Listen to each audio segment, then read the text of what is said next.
Hello everyone, welcome to our YouTube channel the commerce show. आज हम लोग start करने वाले हैं एक न्यू सीरीज जिसका नाम होगा द कंसेप्ट्स ऑफ वैल्यूएशन। ठीक है, इसमें हम लोग बहुत सारी चीज़ें देखने वाले हैं, बेसिक से लेकर नेक्स्ट लेवल डिफिकल्टी तक। तो चलिए स्टार्ट करते हैं हमारा आज का लेक्चर। लेकिन उससे पहले आपको अपनी नोटबुक और पेन के साथ बैठना पड़ेगा सो दैट आप भी मेरे साथ साथ नोट्स अपने प्रिपेयर करते जाओ। ठीक है, तो सबसे पहले क्या देखना है अपने को, कंसेप्ट ऑफ वैल्यूएशन में ये जो वैल्यूएशन वर्ड है इसका मीनिंग क्या है। नॉर्मल सी बात है, हम लोग ये पूरे एक चैप्टर का नाम है, मान लीजिए एक सब्जेक्ट का नाम है, ठीक है, तो इसमें जो मेन जो कीवर्ड है उसको तो पहले समझना पड़ेगा, वैल्यूएशन। अभी जैसे अगर हम आपसे पूछें कि ये कितने का होगा, इसकी प्राइस क्या होगी, ठीक है, तो आप बताओगे 25, 30, 40, ठीक है। जिस प्राइस में हमने इसको परचेज किया है वो इसकी वैल्यू हो जाएगी। और जब हम लोग इसकी प्राइस को एस्टिमेट कर रहे हैं या फिर हम लोग एक अंदाज़ा लगा रहे हैं तो इसी को हम लोग बोलते हैं वैल्यूएशन। ठीक है, तो आइए पढ़ते हैं। वैल्यूएशन इज द प्रोसेस, ये एक प्रोसेस होता है, ठीक है, कंटिन्यूअस प्रोसेस होता है। Determining, process of what, determining the current worth. ठीक है, किसी भी प्रोडक्ट का या फिर किसी भी असेट का या फिर किसी भी कंपनी का करंट वर्थ क्या है, उसको जब हम लोग डिटरमाइन करते हैं तो उसको हम लोग क्या बोलते हैं, वैल्यूएशन। ठीक है, valuation is the process of determining the current worth of an asset और अ कंपनी। ठीक, it involves assessing various factors. अब ठीक है, डिटरमाइन करते हैं हम लोग वैल्यू, लेकिन वैल्यू को डिटरमाइन किस बेसिस पे करेंगे, ठीक है, उसकी करंट वर्थ को डिफाइन हम लोग डिटरमाइन कैसे, किस बेसिस पे करने वाले हैं। तो यहाँ पर आपका देखते हैं हम लोग, पहला क्या है, वेरियस फैक्टर्स। वेरियस फैक्टर्स में कौन कौन से इंक्लूड होते हैं, फाइनेंशियल स्टेटमेंट्स, ठीक है, फाइनेंशियल स्टेटमेंट्स के बेसिस पे हम लोग वैल्यूएशन करेंगे। मार्केट कंडीशंस के बेसिस पे हम लोग कि मार्केट में उसकी क्या वैल्यू चल रही है उस प्रोडक्ट की, ठीक है, या फिर उससे रिलेटेड और क्या क्या चीज़ें कंडीशंस है।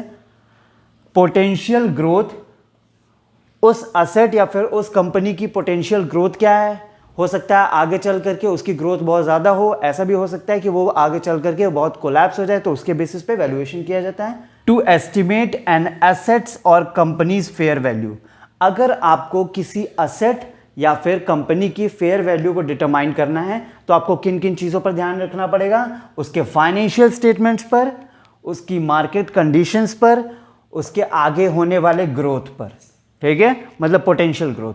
टू एस्टिमेट एन एसेट्स और कंपनीज फेयर वैल्यू। ठीक है, दोबारा एक बार रीड कर लेते हैं। Valuation is the process of determining the current worth of an asset और a company. It involves assessing various factors such as, यानी कि including financial statements, market conditions and potential growth to estimate an assets और company's fair value। ठीक है, I hope कि आपको समझ में आ गया होगा। चलिए अब हम लोग आगे बढ़ते हैं। ठीक है, तो अब हम लोगों को बात करना है वैल्यूएशन के कुछ कंसेप्ट्स के बारे में। ठीक है, तो यहाँ पर कुछ आपको दिख रहे हैं, intrinsic, market value, book value, fair value, liquidation value, replacement cost, और एक लास्ट में एक और है, ठीक है, वो भी बताएंगे आपको। तो सबसे पहले हम लोग देख लेते हैं इंट्रिंसिक वैल्यू। जब भी हम किसी असेट की वैल्यू को डिटरमाइन करते हैं, ठीक है, फंडामेंटल एनालिसिस के बेसिस पर, और उस एनालिसिस के दौरान हम लोग जब मार्केट वैल्यू को कंसिडर नहीं करते हैं तो उसको हम लोग बोलते हैं इंट्रिंसिक वैल्यू। तो इसमें आपको क्या ध्यान रखना पड़ेगा, इसमें जो वैल्यूएशन की जाती है वो बेस्ड ऑन फंडामेंटल एनालिसिस।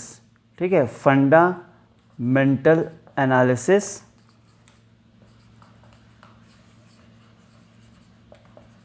ठीक, without considering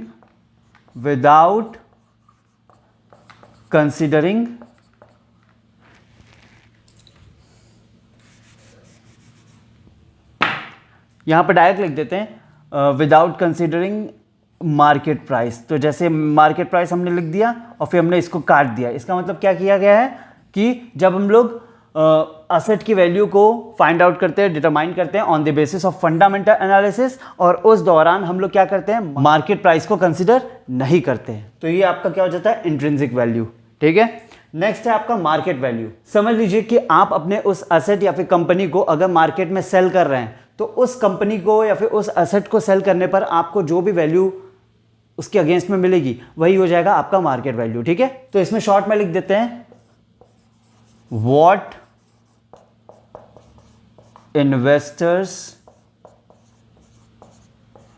willing to pay ठीक है, जो कि इन्वेस्टर विलिंग होता है पे करने के लिए आपके गुड्स के अगेंस्ट में, यानी कि आपके असेट या फिर कंपनी के अगेंस्ट में। ठीक है, नेक्स्ट है आपका बुक वैल्यू। देखिए बुक वैल्यू का क्या मतलब होता है? बुक वैल्यू मतलब जैसे असेट का बैलेंस शीट में जो भी वैल्यू वहाँ लिखा होता है, मतलब बैलेंस शीट में उस असेट की जो भी वैल्यू होती है वही आपकी बुक वैल्यू होती है, बशर्ते उसमें से आपका जो डेप्रिसिएशन होगा वो माइनस हो जाएगा। ठीक है, तो यहाँ पर हम लिख दे रहे हैं balance sheet value, balance sheet value. देखिए शॉर्ट में हमने इसलिए लिख दिया है यहाँ पर ताकि ये जो ब्रैकेट में है ये देख करके आपको इसका मेन मतलब समझ में आ जाए। ठीक है, बैलेंस शीट वैल्यू। ठीक है, ध्यान रखिएगा। नेक्स्ट है आपका फेयर वैल्यू। जब भी किसी असेट की करंट प्राइस को देखते हुए, ठीक है, उसकी ग्रोथ को देखते हुए, जब हम लोग देखते हैं कि फ्यूचर में उसकी क्या वैल्यू हो सकती है, या फिर वो असेट या फिर company potential future cash flow कितना जनरेट करेगी फ्यूचर में। ठीक है, तो उसको हम लोग बोलते हैं फेयर वैल्यू। आप ऐसे समझ सकते हो कि आप क्या कर रहे हो, उस कंपनी या फिर उस एसेट की ग्रोथ को देख रहे हो। ठीक है, कि अभी उसकी क्या वैल्यू है और आगे आने वाले फ्यूचर में वो क्या जनरेट करके आपको रिटर्न प्रोवाइड कर सकती है। ठीक है, तो इसमें हम लोग क्या लिख लेते हैं, based on current market price and potential future cash flow. ठीक है, ध्यान रखना होगा आपको। इससे आप क्या कर सकते हो, फेयर वैल्यू को डिटरमाइन कर सकते हो किसी भी एसेट या फिर कंपनी की। ठीक है, नेक्स्ट है आपका लिक्विडेशन वैल्यू। समझ लीजिए आपका जो एसेट है या फिर कंपनी है, कोई ऐसी सिचुएशन आ गई कि आपको ऑल ऑफ ए सडन उसको सेल ही करना पड़े। ठीक है, और नॉर्मल सी बात है, जो आप आराम से अगर सेल करते तो उसकी जो वैल्यू मिलती ये वैल्यू उससे कम ही होगी। ठीक है, तो ये उसको लिक्विडेशन वैल्यू कहते हैं। और इसको समझने के लिए हम लोग यहाँ क्या लिखेंगे, व्हेन सोल्ड ऑफ क्विकली। इसमें एक और चीज लिख लीजिए, ये कब होता है, ड्यू टू अर्जेंसी। अर्जेंट में ये डिसीजन लिया जाता है। ठीक है, लिक्विडेशन वाला। ठीक, नेक्स्ट है आपका रिप्लेसमेंट कॉस्ट। जब किसी असेट या फिर कंपनी को, जब किसी असेट को आप किसी और असेट के साथ रिप्लेस करना चाहते हो तो उसको रिप्लेस करने में जो भी आपकी कॉस्ट इनकर होगी वही आपकी क्या हो जाएगी, रिप्लेसमेंट कॉस्ट हो जाएगी। ठीक है, ये भी एक तरह का वैल्यूएशन ही है आपका, जो आपको क्या करना होता है, डिटरमाइन करना होता है, सो दैट आप ये डिसाइड कर सको कि आपको ये करना चाहिए या नहीं करना चाहिए। ठीक है, तो इसमें लिख लेते हैं, to replace an asset with another of similar kind and quality। ठीक, तो ये हो गया आपका रिप्लेसमेंट कॉस्ट। अब एक और है हमारा, वो है गोइंग कंसर्न वैल्यू। ठीक है, तो यहाँ एक हम रब कर देते हैं। हम एक काम करते हैं, पहले आपको समझा देते हैं। ठीक है, इंट्रिंसिक वैल्यू, इसको हम लोग डिटरमाइन करते हैं फंडामेंटल एनालिसिस के बेसिस पर, और यहाँ पर मार्केट प्राइस को किया जाता है इग्नोर। ठीक है, मार्केट वैल्यू, ठीक है, व्हाट इन्वेस्टर्स विलिंग टू पे। आपका जो असेट है या फिर कंपनी है उसके अगेंस्ट में कोई भी इन्वेस्टर आपको कितना पे करने के लिए तुरंत राजी है, ऐसा। बुक वैल्यू, ठीक है, बैलेंस शीट में जो वैल्यू रहती है असेट या फिर आपकी कंपनी की, वो आपकी बुक वैल्यू हो जाती है। फेयर वैल्यू, ये आपका करंट मार्केट प्राइस और पोटेंशियल फ्यूचर कैश फ्लो के बेसिस पे इसको कैलकुलेट किया जाता है। लिक्विडेशन वैल्यू, अगर आप ऑल ऑफ ए सडन या फिर तुरंत आपको अर्जेंसी में अपना बिजनेस या फिर अपनी कंपनी या फिर कोई एसेट आपको सेल करना हो तो उसके अगेंस्ट में आपको जो भी वैल्यू मिलेगी वो हो जाएगी आपका लिक्विडेशन वैल्यू। ठीक है, लिक्विडेशन वैल्यू। फिर उसके बाद replacement cost, to replace an asset with another of similar kind and quality. ठीक है, किसी एसेट को आप रिप्लेस करना चाहते हो सिमिलर एसेट्स के साथ, अगर आप उसको जिसकी क्वालिटी वगैरह सब कुछ सेम हो उसके साथ अगर आप रिप्लेस करोगे तो फिर उसका क्या कॉस्ट बनेगा ये।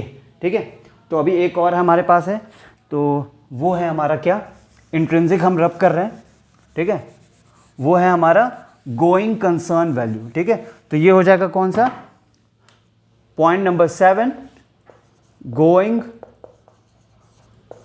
Concern value. ठीक, अभी देखिए इसके नाम से ही पता चल रहा है गोइंग कंसर्न मतलब हमेशा कंटिन्यू ही रहेगा। ठीक है, आपके दिमाग में चल रहा है कि ये कंटिन्यू ही रहेगा। तो जब आप ये सोच करके वैल्यू को डिटरमाइन करते हो कि ये कंपनी या फिर ये असेट काफ़ी लॉन्ग ड्यूरेशन तक हमारे साथ रहने वाली है, लॉन्ग ड्यूरेशन तक चलने वाली है, तो इस बेसिस पर अगर जब भी आप वैल्यूएशन करते हो यानी कि वैल्यू डिटरमाइन करते हो तो उसको हम लोग क्या बोलते हैं, गोइंग कंसर्न वैल्यू। और इसको समझने के लिए हम लोग यहाँ क्या लिखेंगे,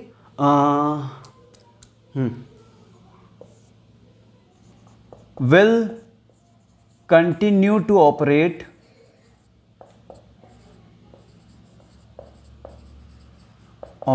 and generate profit।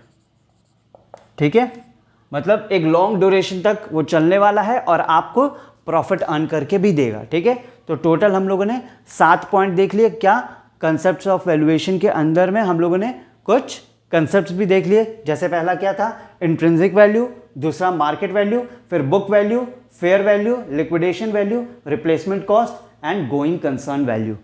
ठीक है, आई होप कि आप सभी लोगों को ये लेक्चर समझ में आया हो। स्टार्टिंग में हम लोगों ने बात किया वैल्यूएशन टर्म के बारे में। ठीक है, वैल्यूएशन का क्या मतलब होता है, फिर उसके बाद हम लोगों ने देख लिया कि कंसेप्ट ऑफ वैल्यूएशन में उसके कौन कौन से कंसेप्ट होते हैं। ठीक है, जैसे हम लोगों ने 7 कंसेप्ट के बारे में बात कर ली, intrinsic, market, book value, fair value, liquidation, replacement cost, going concern value. लगभग 3 से 4 बार हमने रिपीट कर दिया सो दैट आपके सबकॉन्शियस माइंड में भी ये स्टोर हो जाए। ठीक है, आई होप कि आप सभी लोगों को सब कुछ अच्छे से समझ में आ गया है और आपने अपने नोट्स अच्छे से प्रिपेयर कर लिया। ठीक है, कोई भी प्रॉब्लम आ रही है तो आप कमेंट बॉक्स में ज़रूर बताएं और अपना ध्यान रखें। Thank you so much.